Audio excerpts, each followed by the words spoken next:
situation, he doesn't realize that he's hurting me with his choice of words, with all the questions. Do you say it? I don't.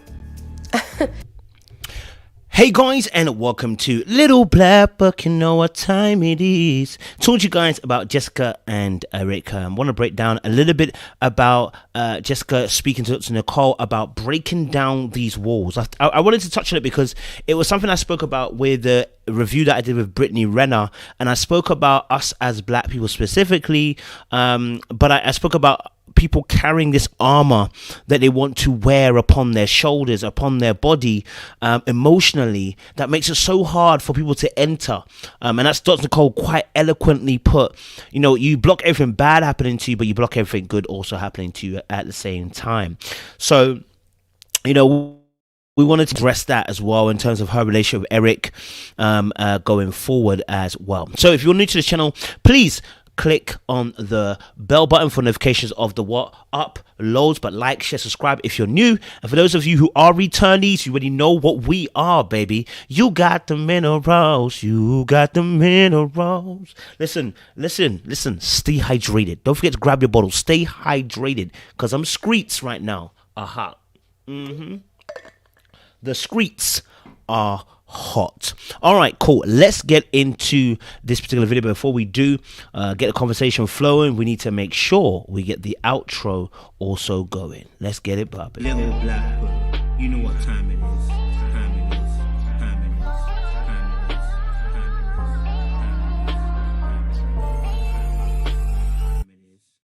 Yes, we're talking to you guys about Jessica and her situation. I think we just heard in that opening intro video where she spoke about how, you know, Eric was saying things that would hurt her, and, you know, he was not realizing that some of the things he was saying was hurting her, you know, and some of the questioning he was doing was hurting her.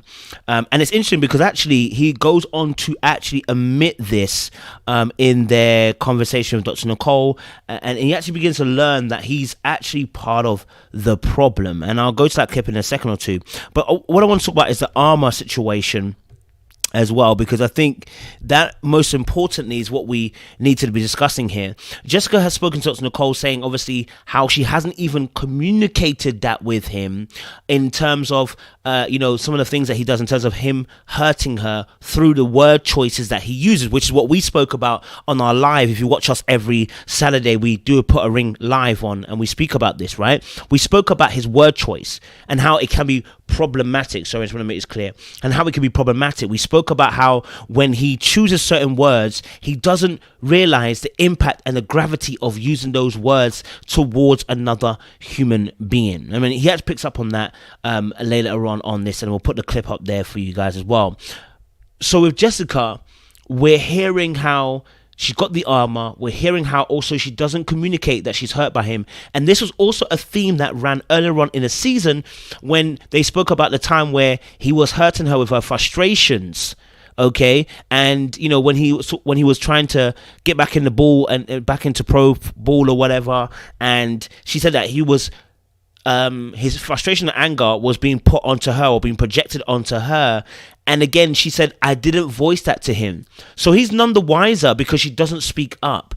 And how would he know, you know, if he's going wrong if you're not telling him? And I think the reason why she's not telling him is, one, obviously to protect herself, but two as well, she's conditioned herself also to take hits. And maybe it's because of the fact that she knows that he doesn't trust her because of what happened in the past. She feels guilty.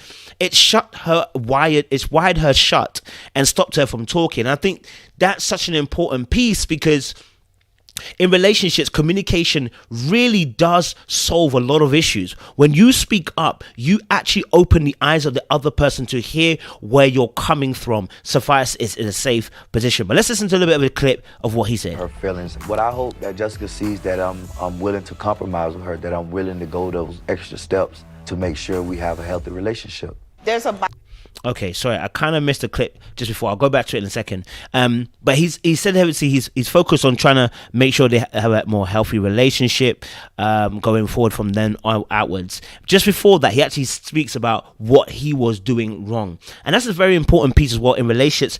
Being able to analyze, see where you're going wrong, and begin to fix those things, right? Because when things are left in a derelict state, it will crumble, it will break down, it will fall, and just being able to admit your wrongs can do so much for someone. I'm telling you, you've been able to admit that this is not working for you, or this is not right, can do so much. Or you saying, hey, look, I think I messed up last week, and I think I said some things that weren't correct, can free that person from the pain that they're feeling in those moments. Let's watch a little bit more of this clip. I want to get it to there for you guys. Here we go. Probably because of me and my attitude. I could be more gentle and compassionate towards her feelings. But I hope that Jessica sees that I'm willing to compromise with her, that I'm willing to go those extra steps. So we hear him saying about realizing, actually, I'm the problem.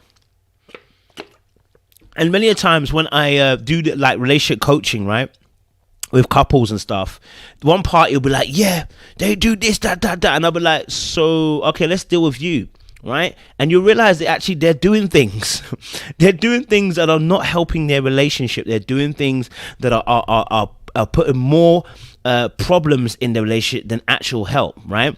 And so sometimes we have to look at ourselves and look within ourselves as to look at what actions am I doing to contribute to the environment am I in. Look, no one is 100% to blame, apart from sometimes, but most times we have, if you've stayed in a relationship for a long time, then there's partly some stuff that you're doing also that are not helping the situation. Do you get what I'm saying? And so everybody can learn. If you don't say that you haven't learned anything from your past relationship, I'm going to be afraid of you, because I'm going to be like, what were you actually doing then? Were you paying attention? Because how could you not learn something? Life is full of experience and learning from those experiences. So you must have learned something from that situation. You know what I'm saying? I want to go back to, obviously, our conversation with Dr. Nicole, where she's talking to Jessica. Let's go back to it. So, like, what else do you want from me? You think he's trying to hurt you? I don't necessarily think he's trying to hurt me, but... And so this is where it really, I actually appreciate her response about not trying to intentionally hurt, because I think when we really get hurt and where relationships really break down is when we feel someone's actions to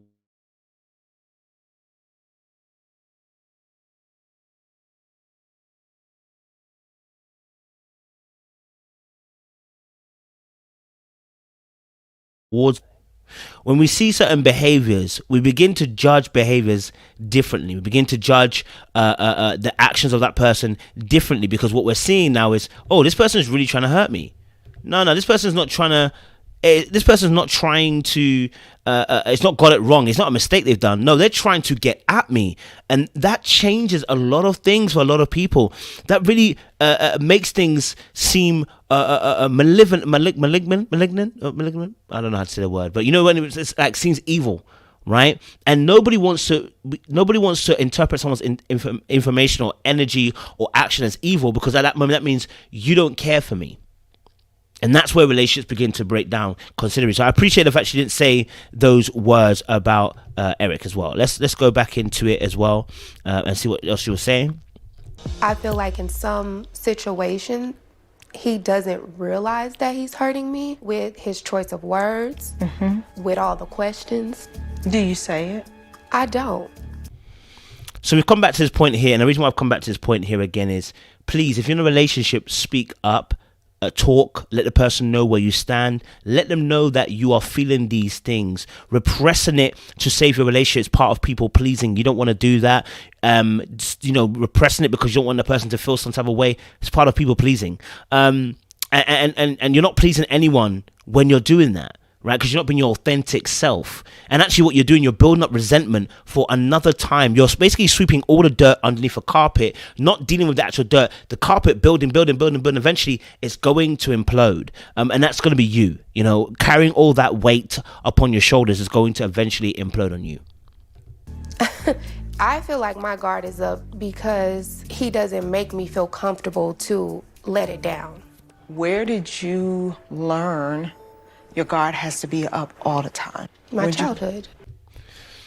Love that, that she was able to identify that as well. Many of our traumas that we face and the reason why we suffer the way we suffer is because we've ingrained our behavior from childhood, so we don't know any better. We don't know any different. Sorry, I should say, right? We don't know how to do any different because we've actually trained to stay in this way, and so it comes very hard to go the opposite way against the grain because all you know is this path.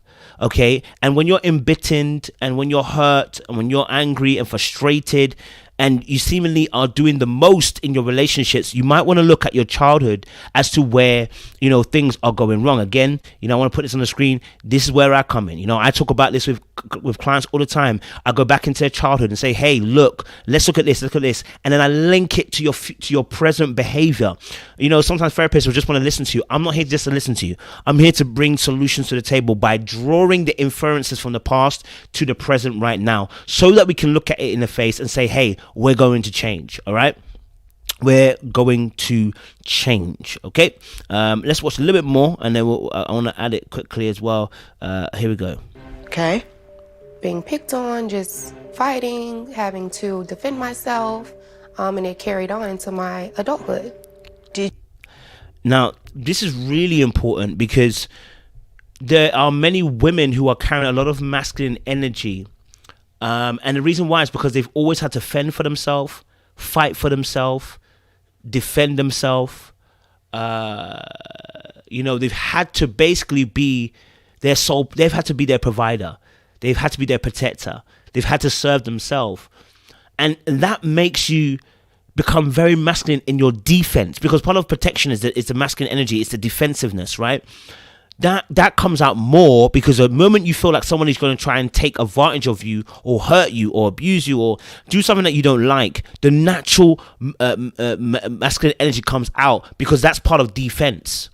Right? So we're not talking about males, we're talking about masculine energy. When you're defending yourself, we go into that protective energy. We go into that masculine energy at that point in time. And so many women are carrying a lot of masculine energy in their defense, their protection, because they've been offended. They've had to defend for themselves. They've had to fight for themselves. They've been unprotected. Nobody's cared about them. They've left them alone. No one's liked them. No one's found them attractive. They've gone through hurt, pain for their skin color and tone. They've been hurt because they're just a woman. Misogyny in the air and stuff like that. So there are so many factors that make women wear this armor, and it's what Jessica's explaining about having to fend for herself. It doesn't allow you to be soft. It doesn't allow you to be vulnerable. In fact, you feel sick that you're being vulnerable. Again, I'm going to put this here for you guys because this is stuff that we deal with on the coaching all the time as well. Okay, right? Dealing with this armor. Let's talk about that. Do you know what I mean? Let's break that armor so you can begin to live the life you need to live as well, right? So we can live a free life. You know what I'm saying? It takes time though. It's not straightforward. Okay. I want to get to this clip here. I want to talk a little bit with people. So here, this is a really crucial part of the conversation. Oh, maybe one or two. Okay. And what made those one or two situations different? Because they understand me. How? Their guard is up as well. Lovely. Like minds find like minds. Iron sharpen iron, they say. You know what I mean? We feel comfortable with those who make us feel comfortable. And sometimes our comfortability and brokenness is because we're around broken people. And when we begin to heal, we realize people are not on the same level as us. And I say this all the time about relationships. Sometimes people outgrow people because their healing has taken place. And they've outgrown the relationship. Their brokenness kept them at the bottom. Their brokenness kept them where the level that they were at, and they cannot and they don't ascend until they've healed. When they've healed, they realize, actually, this relationship, I'm above and beyond it. I don't need it. I don't like it. No, I certainly don't love it no more. Because when I've got healed, I've now moved and see things differently. And the way you behave, I'm not about it. The way you behave, I'm not about it. I don't want to see it. And so she goes on to explain something here, which really important as well. Being suspended from school, it actually affects me till this day with my relationship with Eric. Like anything he say, I'm ready to just fight, argue. I always have a guard up with him. So here's the thing: when you get vulnerable in a relationship, the chance of being hurt increases phenomenally. Yeah. And that really drives the tiger in you to defend yourself, because what you realize is this person has gone inside now. They're not shooting arrows from outside outside the castle. They're now inside the castle walls. This person can do full damage to me. And that makes an extra layer of protection come in, and that's why it makes it even more painful when we open up our hearts to people and they hurt us, because it's like you've got through the walls, you got past the defense, and now you let me down, and now you hurt me, and now you do what they do. Like, I trusted you, you know what I mean? It took a lot of energy to get to this point, and so, you know, I can understand where she's coming from in terms of the guard and everything being up, right? This is something she has to work on now in terms of being more open, being more receptive, being more loving, being more caring, and being more trusting of Eric's word as well now. That no, he's not just saying it for the sake of saying it. He actually means what he says. And that's, again, what I'm saying about when both parties are in a journey of self-reflection and self-awareness, they begin to see things differently. We all need that peace in our lives. So yes, there are protective situations where you want to protect yourself. You want to be understood. You know, you want to be felt like you're needed, and you want to feel like you're loved and cared for and desired. You know, and I think this would end it on this little clip. I think the most important part of their dating thing is that they both act similar enough in the same way. It's coming from them. Tit for tat. And we do it a lot. But what if you do something different? Game changer. Breaking the cycle is never easy, but tit for tat is what I said. And you know, I always talk about this. La tete. We don't want to be in a place of la tete. No, not in a relationship. I don't want to be in la tete. That we will go around in circles. In order to break the circle, I need to do something different. That means sometimes taking an L in that moment so that we can take a W later on. That means sometimes swallowing my pride and my ego in that moment so that we can win later on. That means sometimes letting you say off the last word, and then I know I want to say it, but not saying it. I sacrifice in that moment. It's so important. If you want your relationship to work, sometimes you need to do something different. I point at you because I need you to fix up. You need to change it. Sometimes you need to change it. There's some relationships, please, just get out of there. There's some relationships where you know you're trying to make it work. Change it, right? You get angry and they get angry. They shout, you shout. They use verbals, use verbals. Like, yo, I'm going to match your energy. When you do that, then we are going to go around in circles. I'm going to match your energy. And look, I agree. In certain circumstances, match the energy. When you're in a loving relationship, probably not the best to do match your energy on a negative front, right? It's only going to increase the cycle. Go round and round and round, right? And that's not what you actually want at the end of the day. So I'm going to leave it there. Let us know your thoughts down below in the comment section as well. Let us know your thoughts around Jessica and her defensiveness. Is this something that you suffered with? Hit us up on email if you want to as well. If you're looking for coaching around these topics, listen, get at me. It's what I'm here for, all right? We appreciate you. Stay locked and stay loaded. More love. We're going to go out with our outro as always, baby. You know what time